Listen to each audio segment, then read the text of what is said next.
problem. And Haley, Okay, yeah. start recording. Okay, yeah. Is everyone okay with us recording this? Good. Yeah. Okay, perfect. And then, yeah, just let us know if at any point you have any questions or want to clarify, anything like that. Like, please feel free to speak up during. And yeah, we're just basically, we're going to go over some basics of CalFresh and some basics of food insecurity. A lot of it you'll probably already know, but it'll be a good refresher, and we'll give you some good resources and talk about kind of how we've transitioned during COVID to be online. Okay. So, hi everyone, my name is Janai Maglioni. I'm a coordinator, like some of you heard Haley mention, and I am a nutrition undergrad.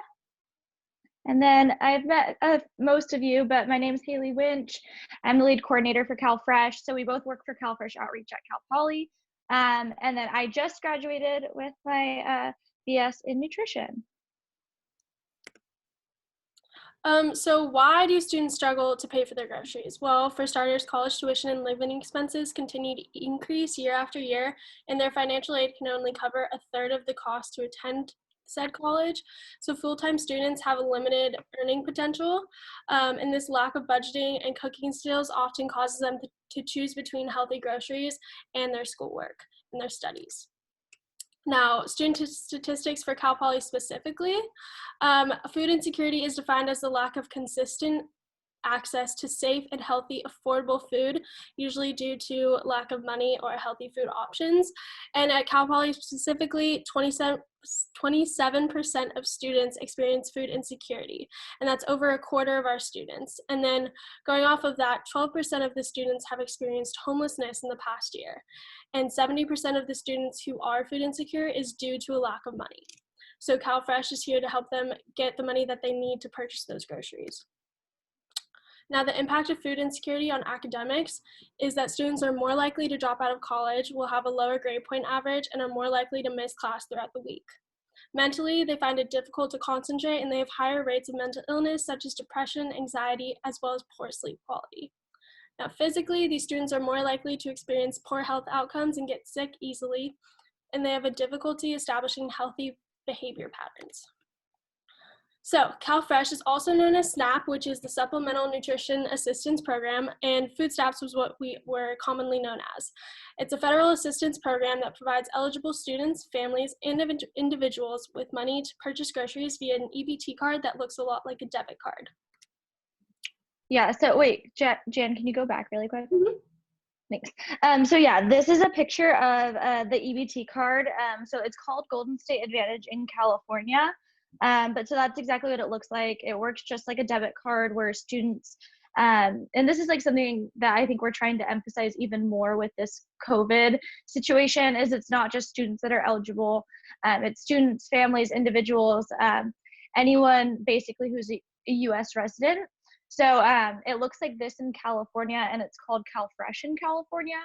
But every state goes by kind of a different name of calling it. And then also every state has a different organization that will approve or deny applications and manage the money that's distributed. So here in California, it goes through our Department of Social Services. But in a lot of other states, they'll have like their county public health department do it, and it's kind of all over the place. And one final thing that I wanted to mention that I just remembered is on our website for CalFresh Cal Poly, we have a list of all of the grocery stores in SLO that accept EBT as well. So that's also a resource for students to reference to when they're doing their shopping. And a question really quick, ladies. Mm-hmm. This is also accessible at Campus Market, right? Yes. Yeah, so it's currently accepted at Campus Market. It's not currently accepted at Village Market, but they're going through the application process with the USDA to be accepted, but that's pending. Yeah, and I'm not sure what Campus Market's hours are with COVID, so that's. Well, they're doing Grubhub. They're partnering with Grubhub, and that was the next follow-up question, which I doubt, but just have to ask: can this card be used with Grubhub? So I don't know for certain, but I would say most likely no. Basically, when it comes to that online shopping and stuff right now with CalFresh, California has expedited our process to be able to do online shopping with EBT. Currently in the state, I know Amazon is allowing you to use your EBT kind of like a debit card when you're checking out. So you can do online purchases with Amazon and then also with Walmart and then many other stores. And I'm assuming it's going to be like this with Grubhub. What they're doing is you can order for pickup, and then at pickup, you just have to scan your card in person.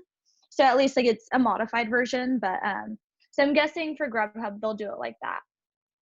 Got it. Thanks. Yeah, but I wouldn't assume that you can put your EBT card information through the app just because you need special POS software in order to like do that. So right now, I know in California, Amazon and Walmart for sure, and then a lot of other stores are like pending. So that's probably changing really rapidly, but yeah. And again, it's not necessarily every state is approved to like allow EBT on Amazon. It's only a select number of states, and California is one of them. Yeah, I think it's like 3 states total right now. It's pretty small, and that just kind of opened up April 28th, so it's very new. Yeah. Good questions, everyone. Okay, so just now I'm going to kind of pivot into what us with CalFresh Outreach are doing, especially with the COVID-19 crisis. So for some of you who are new staff with the Dean of Students and are a little bit less familiar with CalFresh Outreach, I'll just give you a little bit of a background. So me and Jan work for CalFresh Outreach, and basically what we do is, so we don't work for the Department of Social Services, but we are a grant to do outreach to Cal Poly and Cuesta students. And that outreach includes things like screening them for eligibility for CalFresh, helping them submit the application, and acting as advocates for them. So answering any questions and helping connect them with the Department of Social Services. So that's basically what our scope of work is here at Cal Poly, is essentially like advocacy and outreach for students. But we're basically the like point people for all of Cal Poly's CalFresh related questions. So right now we're a staff of about 20 students who we all like, there's some that are non-paid interns and then a lot that are coordinators and paid staff. And then we're under Dr. Nasmi and Mariah Silk, our supervisors, who kind of manage the funding. And our funding comes in through Chico State actually is kind of the hub of, they distribute all of the CalFresh outreach kind of dollars for the grant for other universities. So ours goes through Chico State, which goes through the Department of Social Services. Yeah. So I know it's a little confusing, but I think it's good for, especially if we're all working in this kind of area of helping students access these resources, of kind of knowing like the difference between CalFresh outreach and actual CalFresh.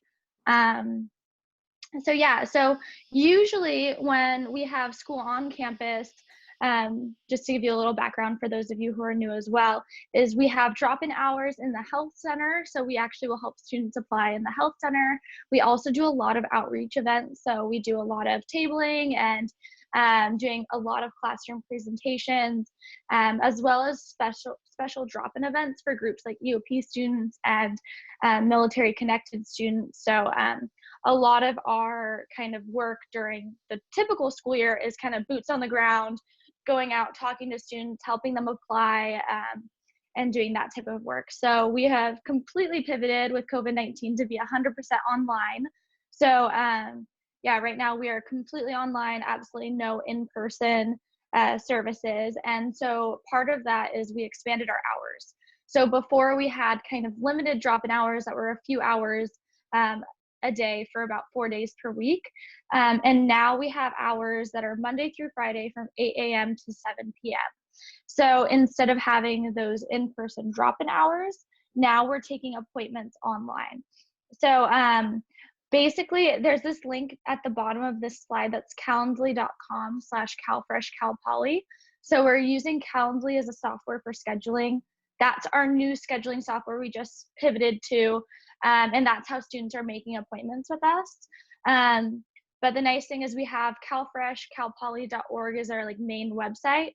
If you refer students to that website, all of our resources are there. And then in the bottom right corner of every single page is a little like pop-up widget that says like click to schedule an appointment, and they could click that, and then basically they just type in their information. And the really cool thing that we like about Calendly is all of our appointments are via Zoom, so it automatically creates those kind of Zoom, like the Zoom URL, and automatically sends a calendar invite to students. So it's really nice, and students have really been liking utilizing it, and our staff has loved it. So we do Zoom and phone appointments, and then we also have been contacting a lot of students through email, and we could also text if need be. So those are our new hours. And then now, kind of like this training right now, we're trying to do a lot of outreach to Cal Poly staff just to let you know how we've changed and how we could better serve your students. So we're doing a lot of webinars. Yesterday we did our first digital drop-in event with the DRC staff and students, so that was pretty fun. But we've noticed that kind of the appointments is the best way to go right now, because a lot of students like creating an appointment on their own time, and then they meet with one of our staff members one-on-one. So yeah, there's the link again to schedule an appointment. If you want to refer students to us, honestly, the best thing to do is just give them our website. So CalFresh, calpoly.org, but we also have a Cal Poly email, which is calfresh@calpoly.edu. And then we have that phone number, 805-399-0236. And that phone number takes phone call and text, and we check that regularly. And then we also have Instagram, Facebook, and YouTube. Yeah. Any questions about our new like services or how things are working right now remotely? I also want to point out that if you refer students to the Instagram, Facebook, or YouTube, that's more also for like little updates that happen. Like, for example, they just expedited the benefits, so every household will get the maximum amount of their household benefits. So we kind of announce that on our social media pages. So if you refer students to follow that, they'll get more updates as things are developing with COVID as well. And then Joy, I just saw your comment or question. So far we rolled out, I have the numbers up right now. We rolled out this Calendly appointment system. I think it was week 1 of school. So starting beginning of April. Since then we've had over 60 appointments. So Jan, what week of school is it right now? Week 5? Yeah, it's the end of week 5. Okay, so about like 10 appointments a week so far, but we did just have a huge spike in appointments because I'll talk about this in a second, but DRC students, so that's our Disability Resource Center, those students are now kind of at heightened chance to be eligible for CalFresh. So the DRC just did a big email out to all of their students and about like, hey, you could probably be eligible for CalFresh, make an appointment with them. They did that a few days ago, and we received like 20 appointment requests. And then another good question is the max amount allowed each month for CalFresh per student is $194. So that amount changes every year depending on like what, I don't know, inflation and the economy and stuff. But so for a household of 1, the max amount is $194. I always forget the minimum, but it's something around like $10 or $15. On average, students who apply with us get that maximum amount. And then Blanca just asked if there's been a lot of changes regarding eligibility. There have been some, and I'll get into that a little bit later on. I'll kind of go pretty deep into eligibility criteria. So yeah, really good questions, you guys. Mm-hmm. Okay. So now I just want to kind of detail the steps of how students apply to CalFresh, just so you all kind of have a better understanding of how it works, because it can be a little confusing. And I'm actually working on creating an animated video right now that's kind of like, these are the steps to apply. So as soon as that's done, I'll send it out to the Basic Needs Task Force. And I'll make sure, Joy, that you specifically get it so you can forward it on to your staff, because it'll be like a short, like 1-minute video of like, this is exactly how you go through and apply to it. So step 1, so students can apply to CalFresh without our team's help, but we don't recommend that because 1, it's really easy to kind of make mistakes in the application, and the process can be kind of daunting if you aren't familiar with it. And then also if students apply with us, that helps our grant funding to help more students apply with us. So basically it kind of creates some issues with our funding if students apply on their own. So kind of the steps to get CalFresh is one, well, this is like before one is to make an appointment with us. So making those appointments online with us to meet with our staff. And then what they'll do is they'll have an appointment with our staff. It usually takes like 10 to 30 minutes. It kind of depends on how complex the application is. And what we'll do with the students is we make sure that they're eligible. We help them through the application. We let them know the next steps so that they feel prepared when they get off the phone with us. And then we also answer any questions. So we really do provide a lot of kind of support for the students and really help them through the process. And right now, since all of our appointments are online, what we've been doing is we actually complete the application for the students because it's an online application and we do it on Zoom. So we share our screen with them so they make sure that they know everything is correct that we're putting in. But we're actually physically doing it for them, which students have really liked because then they don't even have to worry about like clicking the wrong thing or anything like that. We're just kind of in there for it. I'm going to check these questions really quick. Are there any other stores on campus where students cannot use their CalFresh fund?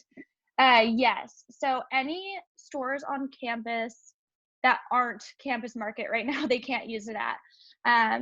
So of course that can change in the future, but right now students can only use it at Campus Market. So Village Market, again, is kind of pending. And the big reason for that is because with CalFresh, you can only buy food ingredients with your CalFresh dollars. So think like anything with a nutrition label, but you can't buy like hot ready-made meals. So you can't go to Chick-fil-A and, you know, buy a sandwich because that's like a hot prepared meal. They could in theory use like the salad bar because that's not hot prepared, but that's like a tricky like gray area. So that's part of the reason why only Campus Market is able to like accept EBT as of now, is because one, they have to go through a really extensive process of applying with the USDA to be eligible to accept EBT. And then they also need a separate POS system for it. So it's kind of tricky logistically. And then I'm going to read Kelly's, as I came in 10 minutes late. I was wondering if there's anything mentioned about where this card could be used on campus. Yeah, so Kelly, it could be used on campus at Campus Market. So currently only Campus Market. And then, yeah, so she also asked, I know in the past these cards could be used at Domino's. Are there any other prepared foods that, you know, you could use it for at this time? That is a very fun, tricky topic. So I'm glad you asked because it kind of opens a wormhole. But so basically, these EBT cards work for CalFresh dollars and CalWorks dollars. So CalWorks is more of a program that's like, here's money that goes onto your EBT card that you can use for a lot more things. So CalWorks dollars you can use for like a pizza at Domino's or for hot, fresh food, but CalFresh you cannot. So a lot of stores will say, we accept EBT, but they don't necessarily accept CalFresh. So I understand that's really confusing. So we try to just go along the language of, especially with students, is if it has a nutrition label and it is like a food ingredient or like a grocery item, you can buy it. But yeah, so that's really confusing because a lot of people will have CalFresh and CalWorks and not know that those are two separate dollars on the same card. So I'm sorry if that's confusing, but that's kind of how that works. But really good questions, everyone. Okay, so yeah, basically the steps for them to get CalFresh is they complete the application with our teams, that we help them apply, answer any questions, and we really try to prepare them for the next steps because there are some steps after they apply before they can get it. So they have 30 days from the time that they apply with us to get these steps done. There's always like the chance that 30 days could be extended, but in general, it's a 30-day period to have all of this done, or else you'll have to reapply, and then the 30-day period starts again. So once you complete the application, you have to submit documents to verify your eligibility. So we show students how to do this, but they can submit the documents online. We use getcalfresh.org as our website, and they have a little portal that's like submit documents here. And then also if they're living like here in SLO County has a specific email that they can email to submit documents. They have a couple different options and we let them know that. But so they have to submit these documents to verify their eligibility within 30 days. And we recommend the sooner the better. So if they can do it like right after we get off the phone, we recommend that. And typical documents that they ask for is proof of identity. So a lot of students just do like a driver's license. If you're a student, proof of your class schedule to prove that you're enrolled in classes here at Cal Poly. Proof of income, so pay stubs, things like that. Financial aid statement to prove that you get the financial aid that you said you got. Some type of proof verifying your place of residence. So it could be like a lease agreement or a utility statement with your address and your name on it. And then also something to verify how much you pay for rent and utilities.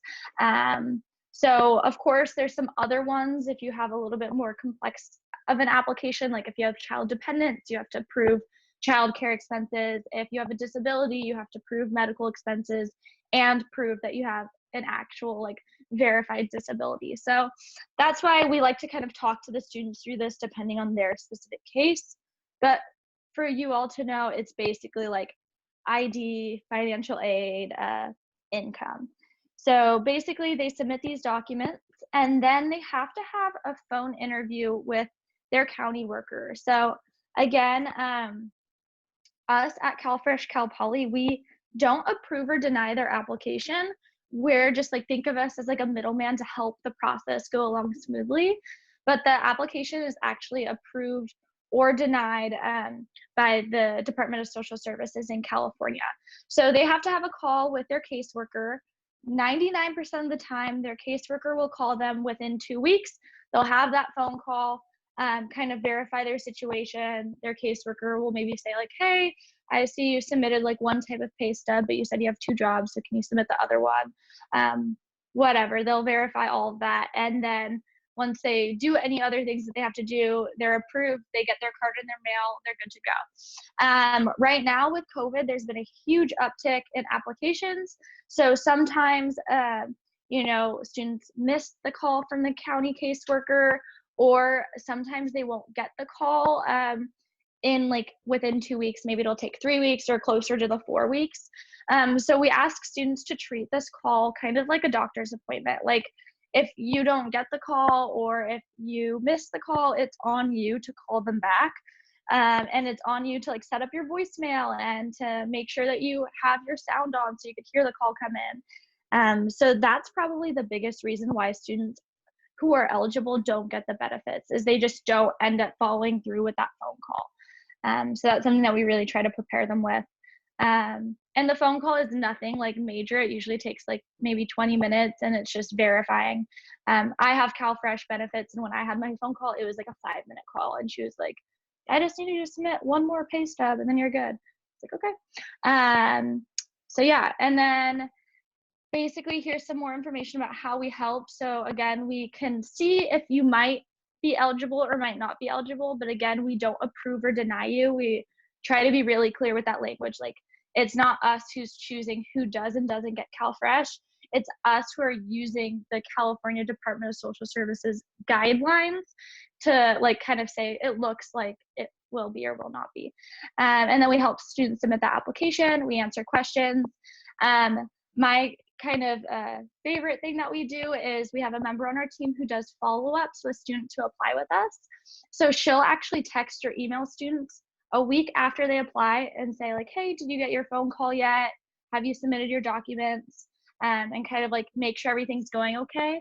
And then she'll also text or email them a month out and say, did you get approved or denied? And then in 5 months, she'll text or email them and say, hey, you're gonna have to renew your benefits within the next month. Do you need help doing that? And so that's the support for STAR 7. So STAR 7 is just, it's one piece of paper that they just have to fill out to renew benefits. So that's kind of our scope of work. Any questions about that stuff? No? Okay. We're going to move on. So now I'm going to kind of get into the nitty gritty of eligibility. Yeah, so I will kind of touch on undocumented students now. And I just want to know,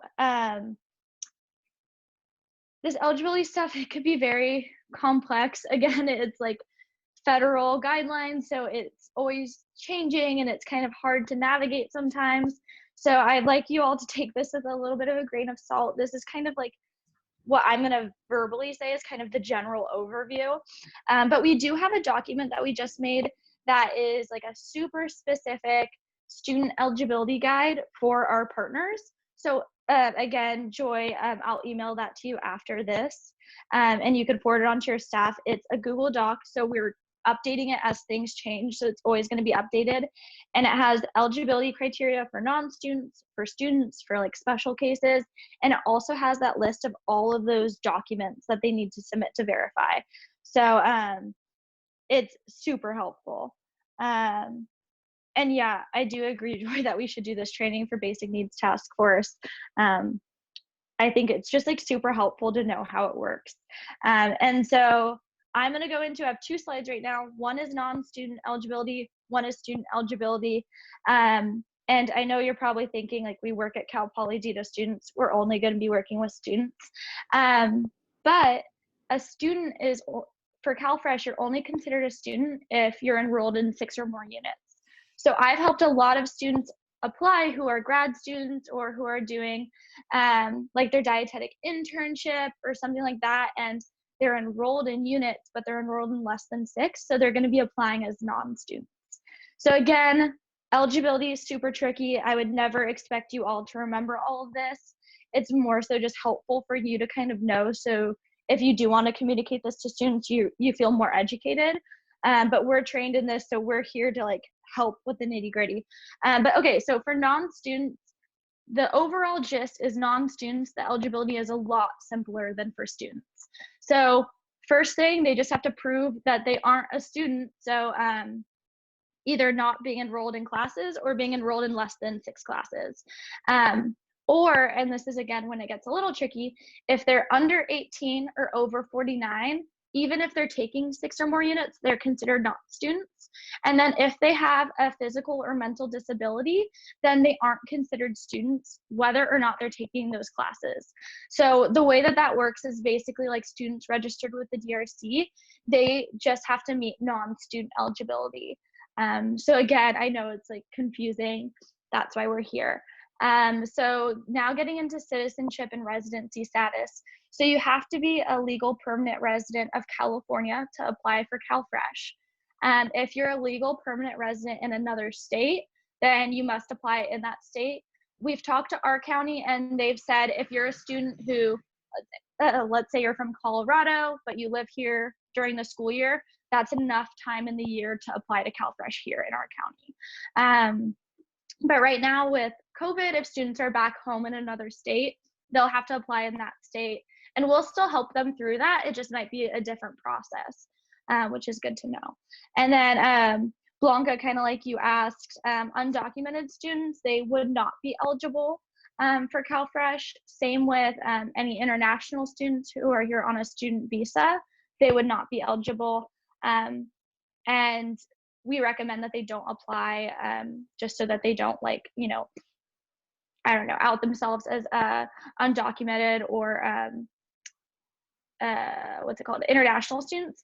But we still will help those students. So we have a lot of students every year who come in and talk to us.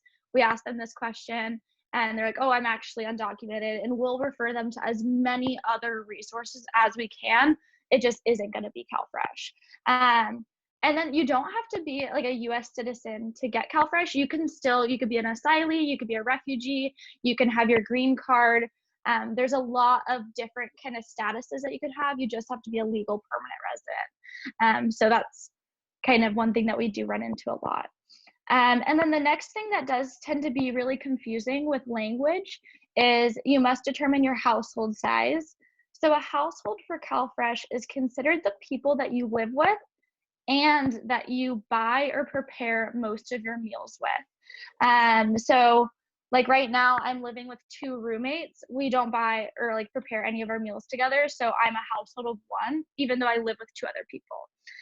Now this gets a little bit tricky if you're under 18 and you're living with, or if you're like parentally controlled and you're under 18, you must apply with those parents.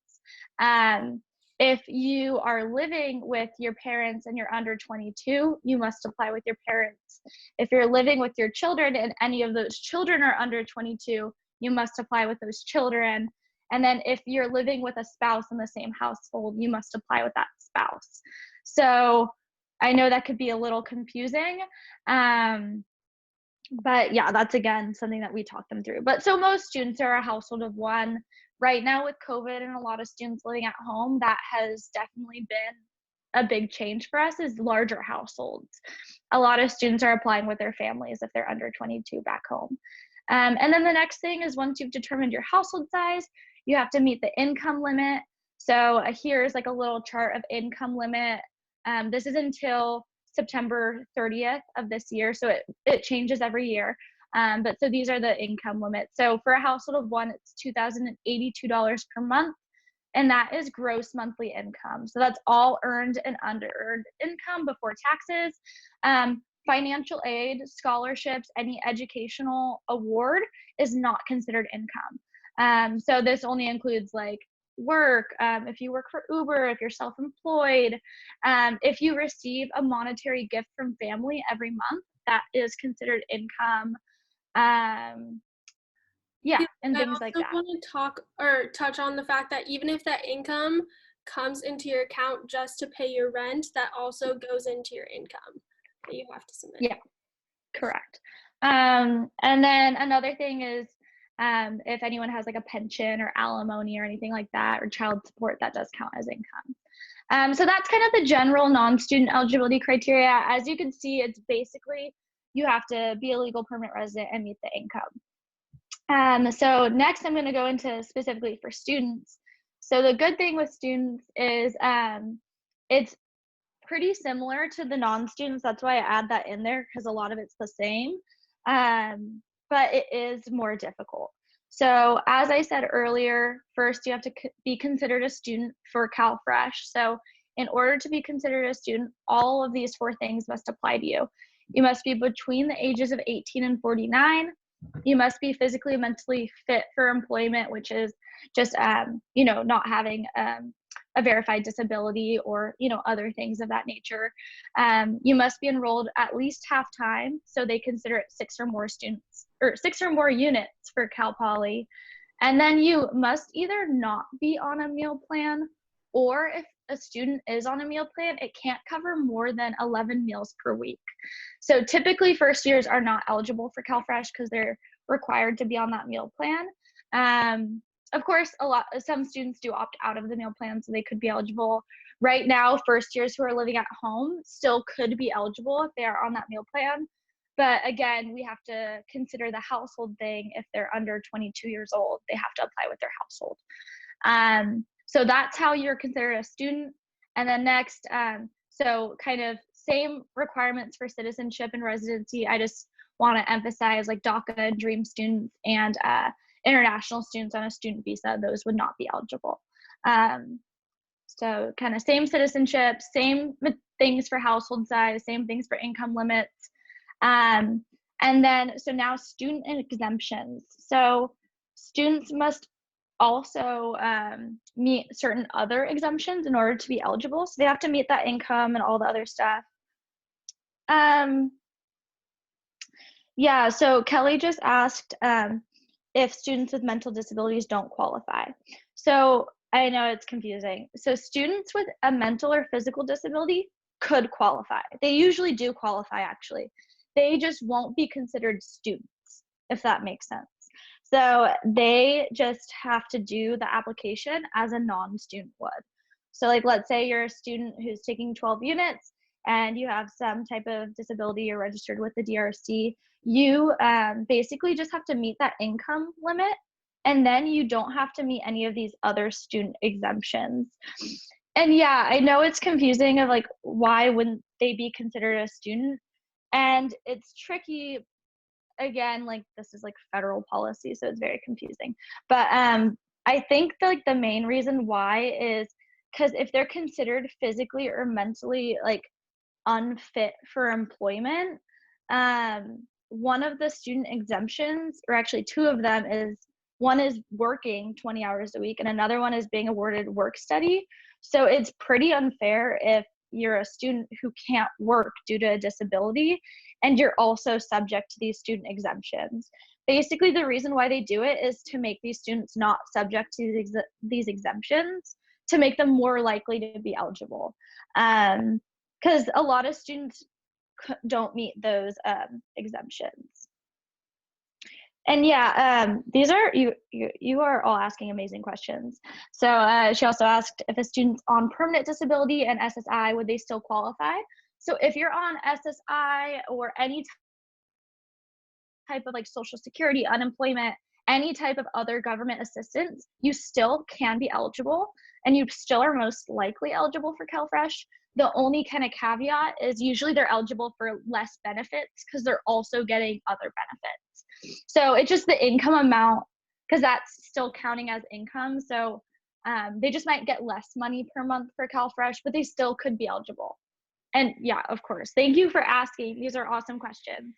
And I know the disability part is really confusing, and that's kind of a new thing that we're kind of taking on, is kind of handling that clarification. But so yeah, if a student has a disability, basically they just have to meet the income as like the biggest limit. Now, if you're a student and you don't have a disability, you aren't on that meal plan, now you have to meet other exemptions. So these are at the bottom of this page. There's 7. And the nice thing is you only have to meet one of those to be eligible. So a student just has to have one of them and then they could be eligible. But again, they could be kind of confusing. So the first one is if they're working and getting paid for at least 20 hours per week. So, or about 80 hours a month. So that's on average. So 20 hours per week. A lot of students do work that, but it is difficult for students to work that much. The second one is if you're awarded federal or state work study. So they don't have to be working the work study job. They just have to be awarded it. The third one, which a lot of students qualify for, is receiving Cal Grant A or B and being unmarried and 25 years or younger, and like the family income is under $50,000 per year. The fourth one is if you're enrolled in an employability program. That includes EOP students, EOPS, WIOA, DSPS, CARE, McNair, Puente, and MESA. So like for us, it's a lot of the EOP students. Most of them are eligible. And then next, thanks, Joy. Next is a former foster youth employability program, which is something like Guardian Scholars, FYSI, CAF-YES, ETV, or extended foster care. And next one, so this is number 6, is if they're exerting parental control over a dependent. So it gets a little bit more nitty gritty. If they have an under 6-year-old, then they would qualify. If the child's between 6 and 12 with no adequate child care, then they'd qualify. Or if the child's under 12 and they're a single parent, then they would qualify. And then the last one is if they're participating in CFET, jobs, CalWorks, or AFDC. So those are other kind of employability programs. So that's basically the overview of eligibility. I know that was a lot. I would never expect you to remember all of that. Any questions about all of that stuff? Because I know it's a lot. No? Okay, and then I'll also send you. Oh, really sorry, really quickly. I think it's faster for me to just say it than type it. Yes, it's a lot of information. Appreciate the thoroughness around it. But I think what I'm also hearing, and it's for us too when we're meeting with our students, the best course of action that we could do is refer the students to your offices, right? 100%. While still understanding just enough about the criteria to assess whether or not these students may or may not be eligible. Yeah, and that's so thank you for bringing that up, because yeah, the best thing you can do is just refer a student to us, because at the end of the day, like, we know these criteria in and out. Like, I could talk about these in my sleep, like they're ingrained in my mind. It's the same with all of our staff. Like, this is what we do. So we're definitely here to help the students. But also, like, we don't even expect you to ask any of these questions to see if they may or may not be eligible. I'm more so giving these to you for your own, like, I don't know, just so that you know, and you feel a little bit more like if a student does ask or anything like that. But even if you're talking to a student that you're like, I'm pretty sure you're not eligible, still refer them to us, because there's so many caveats to each of these eligibility criteria that even someone who doesn't meet a lot of these can still be eligible because of another reason. You know what I mean? So at the end of the day, yeah, just refer anyone to us if you think that they'd be a good fit for CalFresh, or even if they are just interested. And because at the end of the day, if they aren't eligible, we don't tell them like, oh, you aren't eligible, bye. You know, we say like, okay, it looks like you might not be eligible. You can still submit an application if you aren't eligible, and you still could be approved if you have like an extenuating case. That's rare though. But we always, always, always will refer them to other resources, whether or not they're eligible. We always refer them out to local food distribution sites, to if they're living on campus, to Dina students. We'll refer them to the food pantry, a bunch of other resources, just to make sure that they have like an arsenal of resources in case one thing does fall through. But yeah, sorry, that's my long way of saying, yeah, just refer them to us. I have a kind of a twofold question. This is Kelly, by the way. Okay.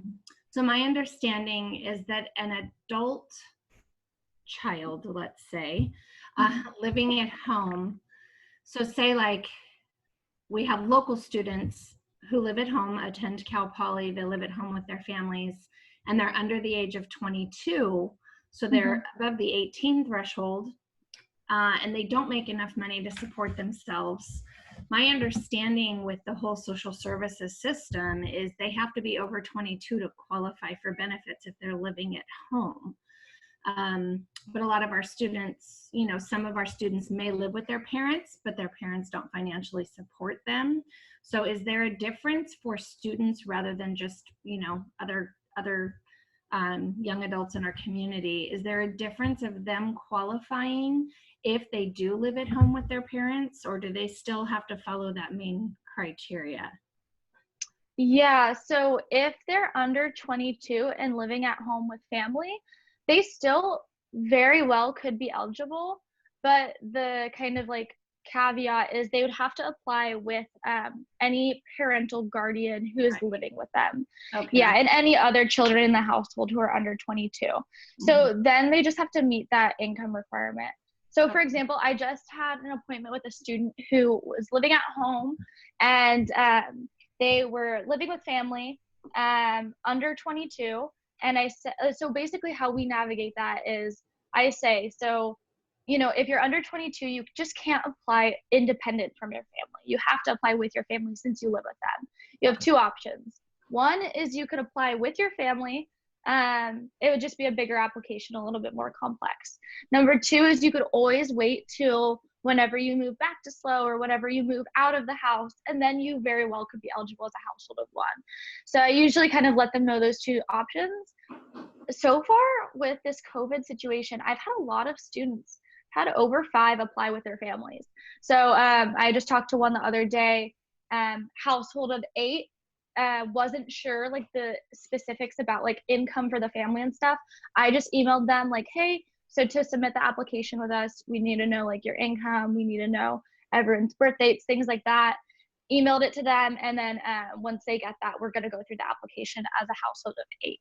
So basically, answer to your question is they still could be eligible. They just wouldn't be eligible as a household of 1 on their own. So if that makes sense.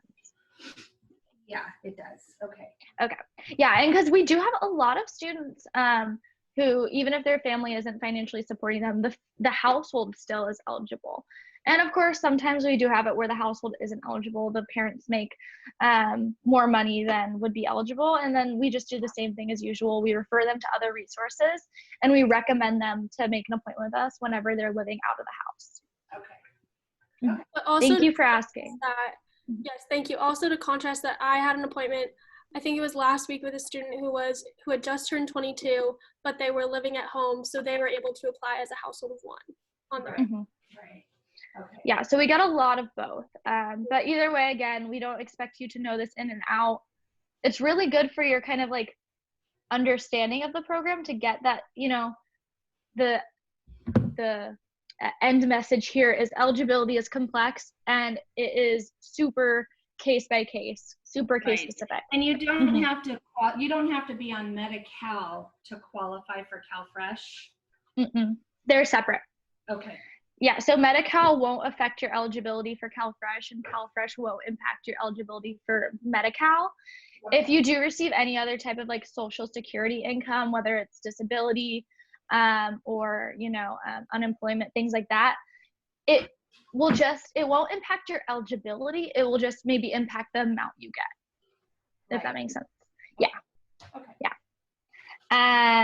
Okay, and then this one is also kind of a beefy slide, but I'm just kind of going to touch on it basically to let you all know that like not only does getting CalFresh help students a lot with like it gives most students $194 per month to buy groceries, which is huge, but it also has a huge economic impact on our federal, California, county, and like very, very local Cal Poly economy. So $1 of SNAP, so SNAP's the same thing as CalFresh, the one CalFresh dollar has $1.79 of GDP generation. So I just like this because I think it puts it into perspective for a lot of like those who think in terms of like money and numbers. Is so currently in California, there's 4 million people participating in CalFresh. That's about a 63% participation. We're ranked pretty low out of the different like states for participation. And so these 4 million people bring in $7.4 million into our economy in California because it's federal dollars. The potential impact is about 7 million people could be eligible in California. If 100% participated, that would bring in $5.2 billion to our California economy, which is huge. And then just in SLO County, currently we have about 18,000 people participating. That's a 42% participation rate. SLO County is rated number 51 out of 58 counties in California for participation in SNAP. So we have very, very low participation. And even with that low participation, it brings in $23.8 million to our SLO County economy. But the potential is 43,000 people and $56.9 million. So it's a huge impact. And just if we're looking at like the 27% of Cal Poly students who are food insecure, if they were all eligible, then that would bring in $1.6 million just from Cal Poly students alone. So it just has a huge like money impact on our economy where that's, you know, supporting jobs, and it kind of brings this whole cycle. But it also just on an individual basis really changes the lives of these students who are struggling to afford, you know, food and rent and all these things. It just helps that much more. So yeah, this last slide I have is kind of common like questions that we get about CalFresh. We've already hit on some of them, but I just think it's important. So the one is, what am I allowed to buy with my EBT card, which we kind of hit on. So again, most grocery items, think if it has a nutrition label, you could probably buy it. Some things that you can't buy with EBT are alcohol, tobacco products, hot, ready-made food items, cleaning supplies, supplements. So even though those do have a nutrition label, they aren't like a food product, they're supplements. And then household supplies. And Kelly, yes, I will send you this PowerPoint and I will send you that eligibility working document. So you'll have all of this, so you don't have to memorize any of it. Thank you for asking amazing questions. And then next one is, a lot of people say like CalFresh would be super helpful for me, but others need it more. We get that a lot. And I think the biggest thing is, one, like even if other people need it more, you still need it.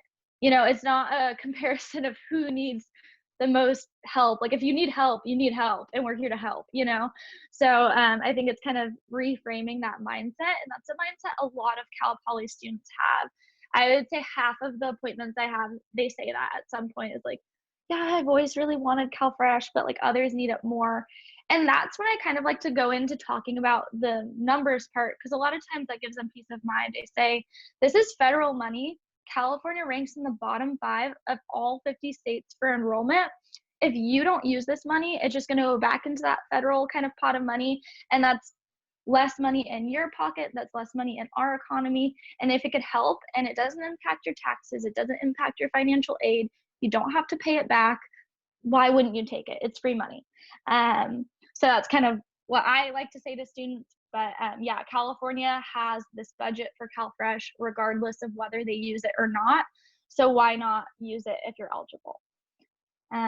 Another one that we get kind of a lot from especially like parents and stuff, which is kind of upsetting, is like, oh, that student has such a nice iPhone or a Mac, or they live in a house in SLO County. Why would they need CalFresh? Or like they'll even say like they don't deserve it, which is horrible. But comments like that really do contribute to the kind of the stigma of like CalFresh and other assistance programs. The big thing is you really don't know a student's situation. All of you probably know very well a student without a laptop is like in this day and age, like really you can't survive super well in school without it. Like it's really like a textbook, like it's essential. And yeah, also like these deter people from needing CalFresh to applying for it. And then also at the end of the day, a lot of students end up making this decision between textbooks and food, between rent and food. And a lot of times the iPhone or the Mac or the textbook is the one that wins in that battle of kind of which one's more important to me as a student. So I think that also contributes to like how important food is and how like students are being forced to make these decisions. And then last one is, can I use my EBT card at farmers markets? Yes, yes, yes. Right now, I know a lot of farmers markets are heavily impacted due to COVID, but as long as the farmers markets are open and running, yes, you can use your EBT card at farmers markets. Not all farmers markets accept EBT. I have this awesome website down here. It's fmfinder.org. And it is a map of California, and it shows every single farmers market in California that's registered with the USDA. And it will say, yes, it accepts EBT, no, it doesn't, or yes, it accepts EBT and it has market match.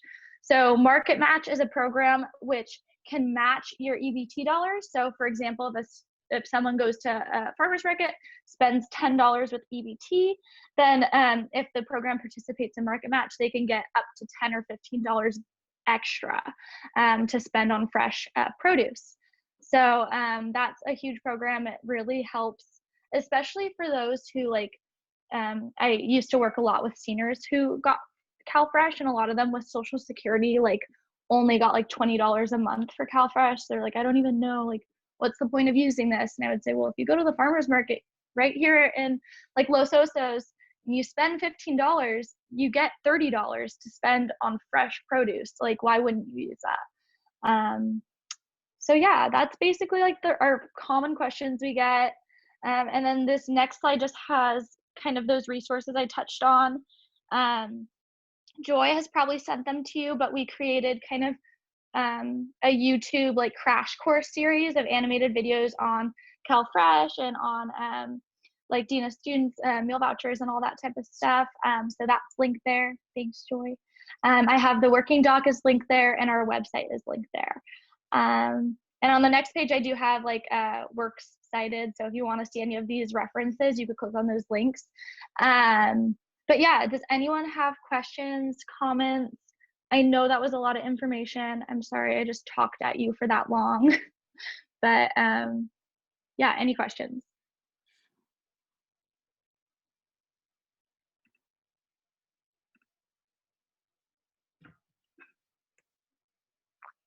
Awesome. Well, thank you all so much for taking the time out of your busy schedules to hear more about CalFresh. We really I will, appreciate it. yeah, thank you. Yeah, and I'll email Joy. I'll email this information to you right now. Awesome. I definitely want to share this more widely with our team and all the advisors too that we're in touch with. I don't know how many people you've done this training for, but I think it's really important. Yeah, and Jan is recording this, so we're gonna upload it to YouTube unlisted. So I'll send you the link so you can send it out to other people if you want them to watch it, but you know, time restraints and stuff. We'll post that. Thank you. All right. Okay, yeah. Okay, awesome. Everyone have a great rest of your day. Thank Happy you. Thursday. Thank you. Bye. Bye. Thank you.